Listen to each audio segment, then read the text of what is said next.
that was a disaster. So, to bring on my first guest ever to talk about the disaster in Pittsburgh, Yeah. say what's up, my man Cam. Yo, what's up, man? How you doing, man?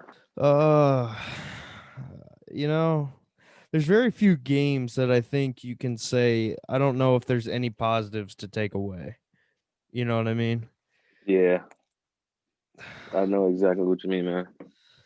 So, I think number one, I think it was obvious to tell that what I said was right. Baker was clearly more hurt Definitely, than they were saying. definitely was. Because I mean, after every single throw, he looked like he was hurting. Like if you know, I don't know if you noticed or not, but like his arm every Yeah, time I he can threw. definitely, I can tell. Can definitely tell. Yeah. So just overall, what'd you think of what'd you think of that game? Well, after that pick six, I kind of knew what to expect, and definitely looking at the offensive line was kind of a. I really did not want to see the offense go on the field watching that game. I mean, it's hard when they're bringing more guys than you can block. So I mean, it's gonna be tough. But one thing I will take away from this game is that I mean, we didn't see Stefanski go away from the stuff that we've been doing. We kept running the ball. We kept trying to get OBJ involved. And I mean, games like this happen, man. All you got to do is learn from them and move on to the next week. Yeah, I think the biggest problem today was this offensive line is not a drop back, give you a bunch Definitely. of time to block. This Definitely. this offensive line, man, it's good and I think it can be great, but in order for it to be functioning at full capability, you got to be able to run, and we weren't, especially No. early. We it Yep. doesn't make sense to me. You look at the Ravens game too. It seemed like the same game plan in that game was the exact same thing they did here. It does not Yep. make sense. But But yeah, I mean, if you look at it this way, man, I mean, we can't really be mad about the way the Browns came out and played. I mean, not to make any excuses, but we did have a lot of, or we had a crazy preparation week, man. With Baker not knowing if he was going to play, OBJ missing practicing with illness. I mean, if you look at it, we kind of should have expected this if you look at it, man. yeah, it was. I don't know if I expected this. Uh, But yeah, I expected not the it to yeah, be. I expected it to be somewhat competitive. I didn't expect a blowout, but so I don't know if you've been on Twitter since the game ended, but what do you think about where do you stand on this whole Case Keenum issue? I mean, I've been hearing the whole game. All these idiot Browns fans talking about Baker's not our guy. I mean, you got to look at it, man. The guy's out here putting his body on the line for the city of Cleveland, not 100%, and is playing probably the number one defense in NFL. I mean, you can't ask for much, man. Yeah, Case Keenum, man, I go back to when we signed him. I was pretty happy, because that was day one. That was day Yeah, one of definitely. free A agency. nice, That was, solid veteran yeah, backup quarterback. because that was the same day we signed Jack Conklin, which I was like, okay, good, because I knew it'd be down to us and the Jets. I wasn't sure if he would come to Cleveland, but at the same time, the Jets are a dumpster fire organization too. So Disaster. Disaster. so we got him, and then Hooper was a guy who I was like, it'll be nice if we could get him. I don't think we will, and then we did. And then Case Keenum was the one where people were like, either people were like what I think of, hey, here's an older veteran who, if you need him to, can come in and at least fill the role for whatever time you need. Like, let's say, I don't know, Baker rolls his ankle, needs to come out of the game for a Yep. minute. Definitely. But Yep. there were some people saying Case Keenum was signed here to be the starting quarterback. That's just not true. Like, they have dedicated this team, they've Yeah. dedicated everything to Baker. They are not Case Keenum's not your future. He's not. So all these people who I get it. Baker didn't play great. I like Baker. I defend Baker. But Case Keenum, we seen today, Case Keenum, you know, he practiced all week. You know what I mean? Baker didn't practice all Definitely. week. Case Keenum was supposed to be ready to go. He came in and was awful. So, Yeah. Yeah. I mean, when your quarterback barely practices and you try to throw him out there to start on Sunday, I mean, you got to get. I mean, you got to look at it. That just shows to tell you how much that preparing for an NFL game means a lot. yeah. And I think I do think it is somewhat fair of a discussion to say, we need to see more out of Baker. Yes, this is his fourth system now, third head coach, but we can't make excuses anymore. Um, and I do think it is fair to say, yeah, we should expect more. Um, but people on Twitter, like you said, Case Keenum is not better than Baker Mayfield. As much as you want to No, admit it, it's not like we have Montana over there on the sideline that we can just throw in and become a superstar. Baker's definitely gonna be agree. your guy. So you want to start, he's gonna start, figure out what he is, and then you can make your decision if you want him long term. That's a different conversation. But it's unbelievable how some of these Twitter GMs trying to make quarterback decisions. It's insane. Yeah, I mean, it's crazy to think that like your own Browns fans bashing Baker. I mean, look at the circumstances. I mean, we preach no excuses. I mean, there shouldn't be no excuses. But I mean, look at the spot he was in, going out there injured, not 100%, and also playing a top five defense too, and mentioning you're starting right guard as well. I mean, that plays a big part. Yeah, the Steelers defense I thought was going to be the best in the league. Through the first couple games, they haven't really looked like it. They've like last week, they let the Eagles come back. Yep. But I think what you've seen today, and this is not like, hey, we're Browns fans, so we're going to say they're the greatest team of all time now because they beat us. This is just observation. They had the guys to do it. They just haven't turned it on, it felt like, throughout the season. Today, they turned it on. And also, what you got to look at, man, Pittsburgh's been doing this for over 30 years, man. Same system, same coach, same scheme. So they're used to doing this. Us Browns, rookie head coach, new scheme again. I mean, that's all. That all plays a part. Hey, I got a little bit of breaking news here. Tua Tagovailoa is officially starting in Miami. It's Tua Wow. time. So, yeah, but anyway, that Steelers defense, you're right. I mean, they might get slept on a little bit, but they are Yep. certainly dominant and they can turn it on whenever. Um, Definitely. the Browns defense to me early on did a pretty good job, I would say. They were not spectacular by any means, but I think you saw the offense not helping them out and I they mean, got gassed.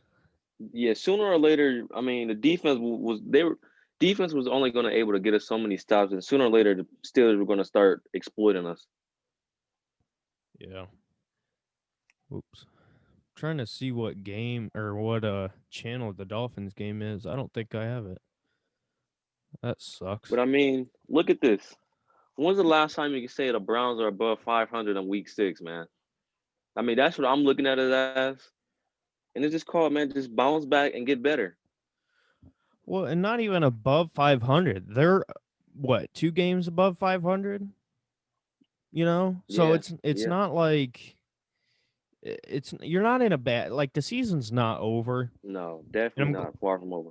I'm glad you brought that up because I was going to ask you this too. To me, this seems like it's either one direction or the other right now. You got the Cincinnati Bengals in Cincinnati next week. The Bengals just blew a big lead to the Indianapolis Colts, who obviously we just played. We know they're good. We've seen the Definitely. Bengals already. If the Browns, hypothetically, if the Browns lose to the Bengals, I could see this really falling apart quick. Well, I can see that happening too, but I can also see that not happening as well. I mean, if I'm the Browns, I'm looking at our schedule from after next week. I think we play the Bengals next week, then the Raiders, if I'm not mistaken. Then I Yeah, think I we have a think bye so. after that. So if I'm looking at that, I see that so we see the Bengals, that's a winnable game. We see the Raiders, that's a winnable game. Now I think we see Jacksonville somewhere around there. Yeah, let me pull up And the Browns schedule. I believe we see the both New York teams. I mean, those are all winnable games that we can get on a hot streak with, and that'll build us momentum up to next time we see Baltimore and Pittsburgh. Okay, so here's the schedule.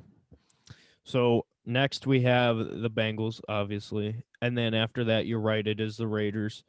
And then bye week, and then you have the Texans. Easy game. Well, I don't know if you'd say easy game because under Cromell or whatever, I forgot his name. You know Romeo who I'm. Crennel. Yeah, Yeah, they've been playing a lot better. You got the Eagles after that, who you should be able to beat, but they kept it close with the Baltimore Ravens. today. Yep, Then you got the Jags. Then you have the Titans. That'll be a tough game. Ravens, that'll be a tough game. Then you have the Giants, Jets, and you finish with the Steelers. So where we're at right now, because at the beginning of the year we play this schedule game where you look and say, oh, we can get 9 wins for sure. We can get 12 wins. Based definitely. on where we're at right now, I don't know what you thought. I didn't think we'd get the Cowboys game. I didn't think we'd get the I Colts game. definitely didn't either. So we're sitting at a better spot than, I think if you went back to the beginning of the year and said, to the both of us, hey, you're going to be 4-2 at 6 games in. I think we'd both be thrilled with that. Definitely would. Definitely. So if the Browns, well, and let's look at this again. When the Ravens game was pretty much the exact same as the Steelers game, 38 Definitely. to You gotta 6. And then what happened after that? You rattle off 4 straight wins. So, we'll see how much this team stays together. I don't know. It's easy as Browns fans to just say, hey, it's all going to fall apart because, hey, we're the Browns, But I just think, for everybody who's giving up already and saying, Baker's not the guy. And I seen people calling for Kevin Stefanski's job today. crazy. 4-2. Crazy. 4-2 for the what was it? 4-1 for the first time since Belichick, and they're calling for this man's job. It's crazy. It's Oh. crazy. So, what'd you just talking about more about this game? What'd you think about the defense? I mean, as you said in the beginning of the game, the defense held their own. They made a couple of nice stands. But I mean, with the offense going 3-and-out every other play, I mean, it was destined to happen. The defense was destined to give up some points. And I mean, we tried to hold them as long as we could. I will say that the defense did save us. They gave us a couple of chances to get back in this game, but the offense didn't deliver. And I mean, that defense was getting gassed. So you know what happens? You know what quarterbacks do to defense that get gassed? They start throwing on them. So I mean, that's what I would say about the defense in that game. I expected to see a little bit more from our interior D line with Ogunjobi back, with our run stuffer back. But I mean, we tackling is another issue. I mean, I see guys were hitting the wrong gaps. James Conner gaining 10 yards of carry. I mean, linebackers couldn't get off blocks. I mean, that's what I seen. I don't know if you've seen the same thing I was seeing. Well, maybe you know this answer because I sure don't. Did Miles Garrett get off of the bus? For one play, that was about it. I mean, I went into this game. I'm sure you did as well. We've Definitely. seen this man dominate every single game. Defensive Player of the Year candidate, possible MVP candidate, and against your biggest opponent, if not second biggest opponent, he was invisible. And that's a big problem because, you know, you pay your guys to step up for the big moments, and Definitely. he's made the big moment plays this year. But if we're really Just gonna not against division rivals. I mean, didn't see it against Baltimore, didn't see it against Pittsburgh. We've seen it against Cincinnati. But not our dominant division rivals. We haven't seen much. yeah, and that's the thing, um, it's all well and good beating up on, your Cincinnati's and your Washingtons, and that's great. I'm still gonna cheer the same, but But we need to see it that's against the proven teams in the NFL. exactly The Baltimore the Ravens, the Pittsburgh Steelers, your Kansas City Chiefs. We need to see Miles Garrett show up against the teams that have proven themselves in the NFL. What'd you think about him talking to Mike Tomlin in the pregame? Like, what'd you think about that whole situation? I mean, I kind of thought, I mean, we see players and coaches talk all the time. I kind of thought it was just a, respectful thing, type thing. But tell me, what were your thoughts on that? Well, that's why I asked you because I almost wonder, like, I don't know. Miles would never come out and say it. Obviously, Mike Tomlin would never come out and say it. But I almost wonder if they both said, "Hey, let's go a little easy on the aggressiveness and let's not try to spark something here." Like, I don't know. The conspiracy theorist in me base because I mean, I don't know. What they just say? Hey, like last year you took a helmet to at the time our starting quarterback's head. Like I don't know. I can't imagine that it was just, "Hey, how you doing, buddy?" Yeah, Yeah, so I thought that was pretty interesting. But yeah, all in all, it's weird. Like I said it earlier, it's very rare that you have a game like this that you really can't look back and say, "Hey, that was a positive. This was a positive." It was bad across the board for everybody. Offense, defense, special special teams. teams. Hey, I mean, you can look at it this way. Higgins got a touchdown. I mean, yeah, How crazy is that? He's had so far this season, he's had 5 receptions. 2 of them were touchdowns. yeah, 5 receptions. It's amazing because you would think, let's go back to 2018. Baker Mayfield comes into the league with Josh Gordon, but Josh Gordon was off the team shortly after that. But played 3 games, I believe, if I'm not mistaken. yeah, so 2018. he comes into the league with Jarvis Landry as his number one, which obviously, yeah, that's great. But besides that, Brashard Perriman, Damian Ratley, Derek Willis, and Rashard Higgins, like, you look at what he was doing with those guys, and then Like, especially whoa, what if we upgrade? What if we upgrade you to some Pro Bowlers? I mean, you'll be even better. That's what we well, all were thinking. that, and then look at his relationship with Higgins, because he didn't have the Pro Bowl number one dominant receiver. I mean, Jarvis was a beast, don't get me wrong, but it wasn't like you had a DeAndre Hopkins, you know what I mean? It wasn't like you had a Julio Jones. Once you got Beckham, in that trade, I think we were all thinking, hey, Mayfield was slinging it to a bunch of no names, pretty much just, he broke the rookie touchdown record, putting up crazy yards. Then you get Beckham, bring him in with Landry, and you think, Okay, so you're going to have Beckham, Landry, and then Higgins. We're going to be able to throw on anybody. And since then, I mean, last year Higgins doesn't see the field hardly at all. Comes out clutching a big time touchdown against the Bills, who went on to be a playoff team. And Yep. then this year, Didn't 5 feel you. receptions, 2 touchdowns. I don't know what a guy's got to do to get more playing time. Yeah. I mean, once for injuries, I mean, we probably won't really be seeing them for real. Hopefully, like I don't know how. I don't know what do you think. How do you think Jarvis looked? Because to me, he looked like he was pretty banged up. Yeah, Jarvis looked like he was banged up as well. I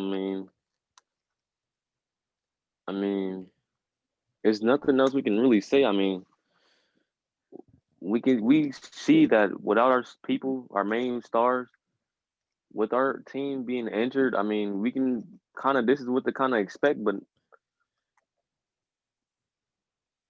if I look at it in my eyes, I mean, we just don't have that. I mean, we have depth, we just don't have the experience depth.